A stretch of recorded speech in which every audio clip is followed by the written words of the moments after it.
public, c'est un terme générique qui est utilisé pour faire référence à l'ensemble des contrats publics qui sont passés par la puissance publique, que ce soit une collectivité, que ce soit un ministère ou un établissement public comme une université ou un hôpital par exemple, pour répondre à leurs besoins. Donc s'ils ont besoin d'une fourniture ou s'ils ont besoin de construire un nouvel ouvrage ou même de fournir un service, ils vont passer par des contrats.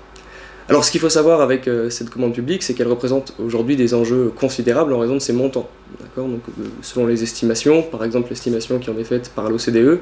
la commande publique représente 15% du PIB. Donc si on prend par exemple les chiffres de la France en 2014, où on avait un PIB de 2132 milliards, eh bien ça fait que la commande publique représente presque 320 milliards d'euros, et donc à titre de comparaison, c'est l'équivalent de la masse salariale des administrations publiques. De tels montants montrent également qu'il y a des enjeux qui sont extrêmement importants liés à cette dépense publique, puisque, à titre d'exemple, si on parvenait à une économie, à une amélioration, dirait-on, de 1% de cette dépense publique, eh bien on pourrait réaliser de manière rapide 3 milliards d'euros d'économie.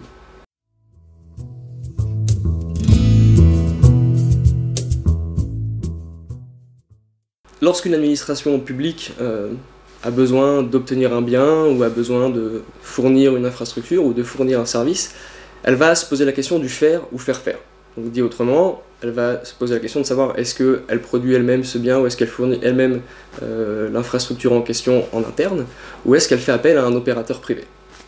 Et donc cette question, elle va dépendre, finalement la réponse à cette question, elle va dépendre de la nature de la transaction.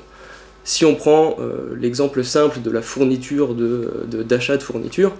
ici il est assez évident qu'on va avoir recours fréquemment au marché public. Une administration, elle a besoin pour son fonctionnement de fournitures, de stylos, de feuilles, de matériel informatique, et il est évident qu'elle ne va pas produire elle-même ce type de fourniture. Donc là on passe par des marchés publics.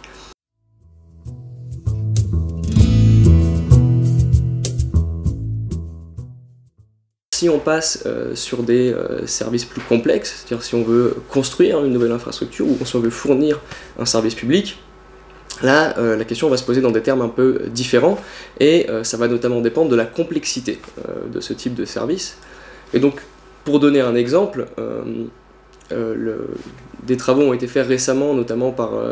la fondation IGD, l'Institut de la gestion déléguée, qui publie chaque année un atlas de la gestion des services publics locaux. Et les chiffres nous montrent que, par exemple, dans le secteur du stationnement, où les actifs sont assez peu spécifiques, donc on a un service qui n'est pas très complexe, et où la qualité est assez facile à mesurer, eh bien on s'aperçoit que les services sont partiellement ou totalement externalisés à hauteur de 62%. En revanche, toujours selon les chiffres de l'IGD en 2015, si on s'intéresse au secteur de l'accueil collectif de la petite enfance, où les services sont plus complexes, où la qualité est plus cruciale et surtout moins facile à évaluer et à mesurer, eh bien dans ce cas-là on s'aperçoit que l'externalisation de ce service de l'accueil collectif à la petite enfance, qu'elle soit totale ou partielle, n'est que de 27%.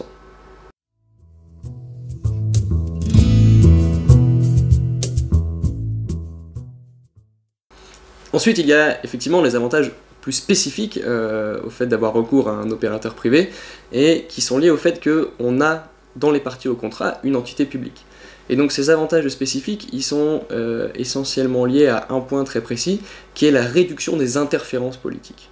En effet, on le sait, les organisations publiques, elles sont par nature beaucoup plus perméables aux interférences politiques. Et par exemple, on a aujourd'hui des travaux académiques récents, donc notamment un article de Zoé Le Skeren et John Moore, qui montre dans le secteur du stationnement que les contrats publics sont davantage renégociés que les contrats privés, et ce, à l'approche des échéances électorales. Donc on s'aperçoit que dans les collectivités locales, on a une tendance beaucoup plus forte à la renégociation des contrats dans les années qui précèdent les élections. Et ça c'est un phénomène qu'on a mis du temps à démontrer empiriquement, mais qui n'est pas nouveau, puisque déjà en 2003, le Conseil de la concurrence, donc l'ancêtre de l'autorité de la concurrence telle qu'on la connaît aujourd'hui, faisait déjà état de ce danger, où il montrait qu'effectivement les régies pouvaient, pour des considérations sociales du type maintien de l'emploi, avoir des niveaux d'activité trop importants et finalement perdre de vue d'autres critères comme le fait d'éviter les pertes ou la recherche de l'efficacité économique. Donc ça, c'est un autre point important, finalement, déléguer l'activité à un opérateur privé, c'est une façon de déconnecter la question de la gestion des services publics du cycle électoral.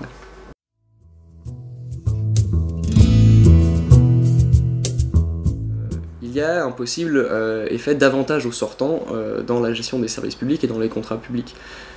Il est assez logique et compréhensible qu'un opérateur qui a géré le service, souvent pendant des périodes assez longues, puisque les contrats publics peuvent durer plusieurs années, voire parfois plusieurs décennies, va bénéficier d'un avantage concurrentiel assez fort sur ses adversaires potentiels lors du renouvellement des contrats. Donc, aujourd'hui, la théorie économique essaye de trouver des solutions pour lutter contre ces situations d'avantage au sortant, notamment avec des mécanismes qui pourraient consister, par exemple, à imposer une pénalité pour l'entreprise sortante. C'est-à-dire que lorsqu'on va comparer son offre avec celle d'autres entreprises qui n'étaient pas titulaires du contrat précédemment, eh bien, on va attendre d'elle qu'elle soit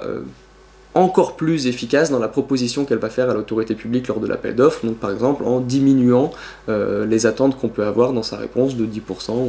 ou ce type de mécanisme.